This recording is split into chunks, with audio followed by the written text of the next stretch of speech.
네, 06년 15번 기출 보겠습니다. 공기 중에 포함된 수증기는 은결핵을 중심으로 은결되어 구름 입자 크기로 성장한다. 상대 습도가 98% 정도인 공기 중에 큰 염액 X와 작은 염액 Y를 넣은 후 공기를 점점 냉각시켜 상대 습도 N까지 이르게 할 때 염액 X는 계속 성장하나 Y는 성장을 멈춘다. X의 성장 곡선을 다음 그림에 그리고 성장 과정을 처음, 중간, 마지막 단계로 나누어 각 단계별로 성장하는 이유를 쓰시오. 또한 이로부터 알 수 있는 효과적인 은결핵의 조건을 쓰시오.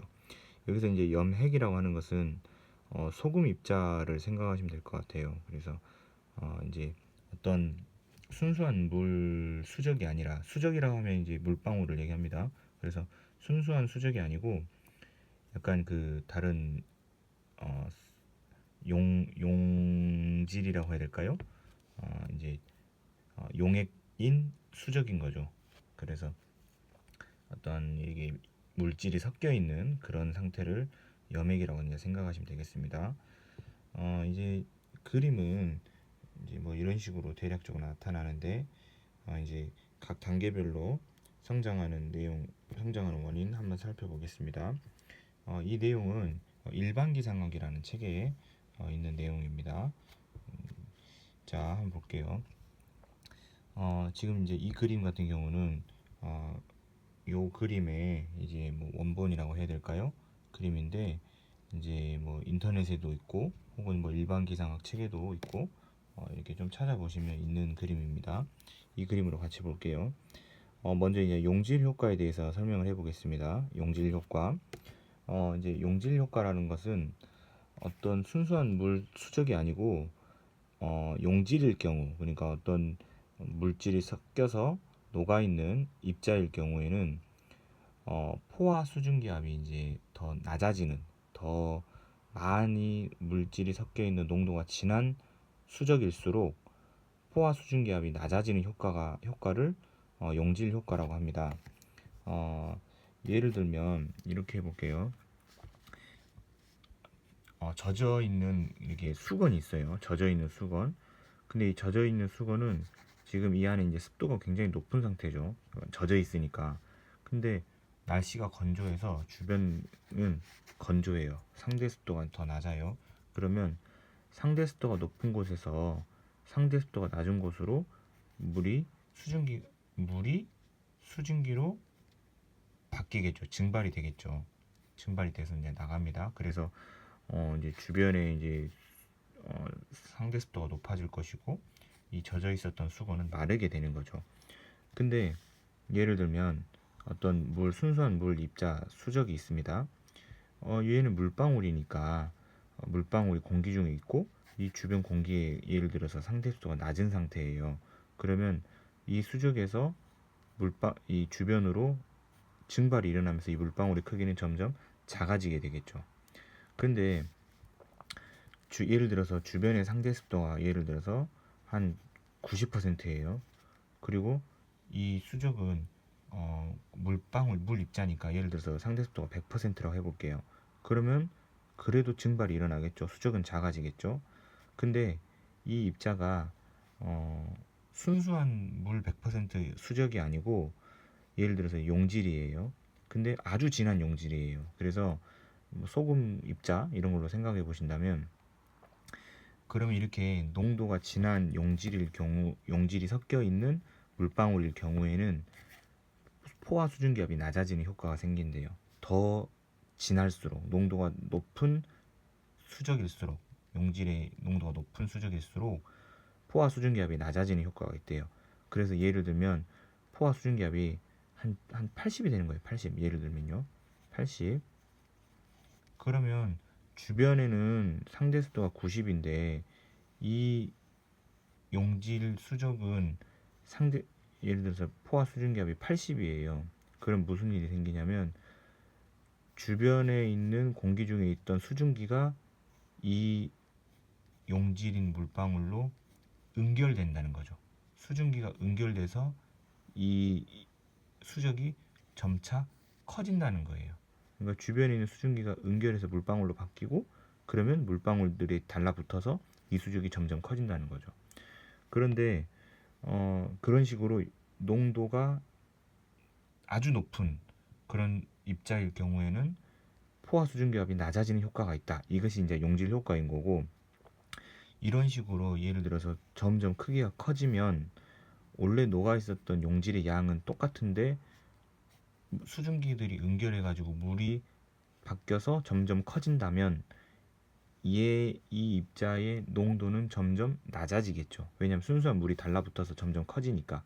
그러니까 같은 이만큼의 농도가 아주 높은 입자였다가 순수한 물이 달라붙어서 점점 커졌으면 원래 이만큼 가지고 있던 그 농도로 이만큼이나 크기가 커지는 거니까 용질 효과가 점점 감소하게 되겠죠. 크기가 커지면 커질수록. 그래서 이 포화 수증기압 내림 효과가 줄어든다. 이렇게 얘기를 합니다. 그러니까 어, 점점 크기가 커질수록 포화 수증기압 내림 효과가 줄어들게 돼서, 예를 들어서 크기가 굉장히 작았을 때는 한 포화 수증기압이 한 뭐 80이었어요. 그래서 막 달라붙었어요.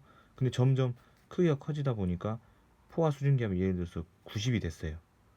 그럼 90이 되면 외부랑 안쪽에 이게 바깥쪽, 그러니까 대기 중이랑 이 수적의 포화 수증기압이 똑같은 경우에는 더 이상 이제 응결은 안 일어나겠죠. 그런 식입니다. 그러니까 점점 낮아졌던 포화 수증기압이 크기가 커짐에 따라서 포화 수증기압 내림 효과가 점점 줄어든다. 이렇게 생각하시면 되겠어요. 그래서 문제 상황에서도 여기 지금 이 설명이 뭐냐면, 처음에는 이 입자 X가 이제 염핵이라는 거예요. 근데 이제 작은 염핵이 있고 큰 염핵이 있었어요. 큰 염핵 X, 작은 염핵 Y. 근데 Y는 성장을 안 하고 X는 성장하는 이유가, 지금 이제 그건 또 이따가 설명드릴 공률 효과로 설명할 건데, 일단 X만 가지고 해볼게요. 포화 수증기압이 얘가 지금 아주 진한 용액이어서 얘의 포화 수증기압이 한 이 정도예요. 예를 들면 98점 몇이에요. 근데 주변 예를 들어 상대 습도가 뭐 100%에다 넣었어요. 그러면 포화 수증기압이 더 낮으니까 점점 이 응결이 일어나면서 이 입자가 커지겠죠. 그래서 점점 커져서 지금 원래는 이만큼 사이즈였는데 이만큼 사이즈가 됐다는 것은 이렇게 간 거니까 크기가 커진 거죠. 근데 크기가 커지면서 포화 농도가 아주 진해가지고 포화 수증기압이 낮아졌었는데 점점 농도가 희미해지니까, 농도가 옅어지니까 점점 이 포화 수증기압이 점점 올라간다는 거죠. 그래서 N 정도의 과포화된 대기 중에다가 이걸 넣어 놓으면 처음에는 계속 이 응결이 일어나면서 입자의 크기가 점점 커지는데, 이제 어느 정도 이 포화 수증기압 내림 효과가 이제 없어져 버리면 여기 한 5까지는 크기가 가고 포화 수증기압도 이제 점점 늘어나지만 N에는 도달 못한다. 이제 이렇게 돼 있어요. 그래서 N에 이제 도달 못하는 이유는 그다음 이제 또 공률 효과로 설명을 하거든요. 그래서 이제 일단 그 처음 단계 성장 이유, 지금 문제에서도 X에서 처음에 성장 단계를 쓰라 했고 중간 단계를 쓰라 했고 마지막 단계를 쓰라 했잖아요. 근데 처음 단계는 용질 효과입니다. 용질 효과. 그래서 뭐라고 쓰냐면 용질 효과의 지금 염액이라 했으니까 염액 X는 용질 효과에 의해 포화 수증기압 내림이 나타나고 그로 인해서 응결이 일어나 입자가 커진다. 이렇게 쓰는 거죠. 그래서 이제 한 단어로 쓰라면 용질 효과인 거고, 설명하라면 농도가 높은 용질은 포화 수증기압 내림 현상이 나타나 주위로부터 수증기가 응결되어 입자가 커진다. 뭐 이런 식으로 쓰면 되겠습니다. 그 다음 이제 두 번째는 이제 공률 효과인데, 공률 효과 해볼게요. 공률 효과는 제가 알고 있는 것이 또 좀 아닐 수도 있어요. 좀 스터디에서 이게 좀 의견이 좀 달랐던 기억이 있는데 기억이 안 나네. 제가 이해하고 있는 걸 얘기해 보겠습니다. 이제 공률 효과입니다. 입자가 이제 수적의 물방울이 이렇게 작아요. 죄송합니다. 확대를 해서 그려볼게요. 이 정도 확대한 거예요. 엄청 작은 거인데 확대한 거예요. 그러면 이 수족을 이루고 있는 물 분자들이 이렇게 따닥따닥 이렇게 붙어 있을 텐데, 얘네들은 표면 장력으로 인해서 크기가 커지는 것을 막는 거죠. 최대한 얘네들 사이에서의 표면 장력으로 인해서 점점 크기가 커지려고 해도 표면 장력이 강하게 작용하니까 이 수적이 못 커지게 하는 거죠. 못 커지게. 그러니까 그냥 평면일 때는 예를 들어서 뭐 비커에 담겨져 있는 물 평면일 때는 물론 표면 장력이 여기서도 작용하지만 수적일 때는 이게 공률을 가지고 있을 때에는 입자들 사이사이의 표면 장력이 서로 이렇게 작용을 하면서 크기가 커지기를 못한다는 거죠. 표면 장력들이 다 이렇게 서로 이렇게 작용하고 있으니까요. 그래서 어, 크기가 이렇게 엄청 작은 거랑 크기가 좀 큰 거랑 비교해 보면 뭐가 더 공률이 많이 져 있냐면 작은 것이 공률이 더 많이 져 있잖아요. 크기가 큰 것에 비해서요. 그래서 크기가 작을수록 표면 서로 그 물 분자들이 서로 강하게 표면 장력을 작용하고 있어서 크기가 작을 때는 크게 하기가 더 어렵다는 거죠. 근데 약간 크기가 커진 상태에서는 얘에 비해서는 공률 효과가 좀 더 적기 때문에 커지기가 좀 더 수월하다는 거예요. 자, 그러면 이렇게 접근해 볼게요. 어, 예를 들어서 크기가 엄청 작은 게 있어요. 근데 얘는 음, 주, 주위에 예를 들어 상대 습도가 예를 들어서 뭐 98%예요. 근데 얘도 포화 수증기압이 예를 들어서 98%예요. 그러면 어 98%인데 주변에도 98%니까 뭐 응결이나 증발이 안 일어나겠죠. 근데 어 얘네들이 공률을 가지고 있기 때문에 더 더 작아지려고 하는 거죠. 더 작아지려고 해요. 그래서 크기가 커지려고 안 하고 더 작아지려고 하니까 증발이 상대적으로 더 잘 일어난다는 거죠. 증발이 잘 일어나서 얘가 증발이 안 일어나게 하려면 주위의 상대 습도가 더 높아야 증발이 더 평형을 이루게 돼요. 그러니까 예를 들어서 뭐 98%만 돼도 증발이 안 일어나 가지고 줄어들지도 않고 많아지지도 않고 그 증발과 그 응결이 평형을 이루는 그 상태가 98%라고 예를 들어서 했을 때 공률을 가지고 있으면 아주 작은 입자 크기여서 공률을 가지고 있으면 주변의 상대 습도가 더 높아야지만 유지가 될 수 있어요. 왜냐하면 크기가 작아서 공률 효과 때문에 그 표면 장력이 강하고 그래서 크기를 더 작게 만들려고 하고 그러면 증발이 더 잘 일어나려고 하기 때문에 그래서 주변의 상대 습도가 더 높아야지만 평형을 이룰 수 있다는 거죠. 근데 크기가 좀 크기가 더 크면 이 공률 효과가 줄어들기 때문에 주위의 상대 습도가 그 많이 높지 않아도 평형을 이룰 수 있다. 그렇게 이제 보는 거죠. 지금 이 그래프에서 이 A라고 써져 있는 것은 용질 효과를 의미하는 곡선이고 요거는 공률 효과를 의미하는 곡선이에요. 그러니까 입자의 크기가 자 공률 효과 다시 해볼게요.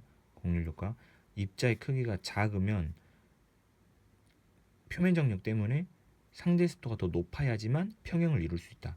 그러니까 크기가 작은 입자는 한 이 정도 포화 수증기압이 가져져야 주위도 상대 습도가 돼야지 크기가 커지지 않고 작아지지 않고 평형을 이룰 수 있는 건데 크기가 점점 커지면 공률 효과가 줄어들기 때문에 그만큼 주위에 있는 상대 습도도 낮아도 평형을 이룰 수 있다는 거죠.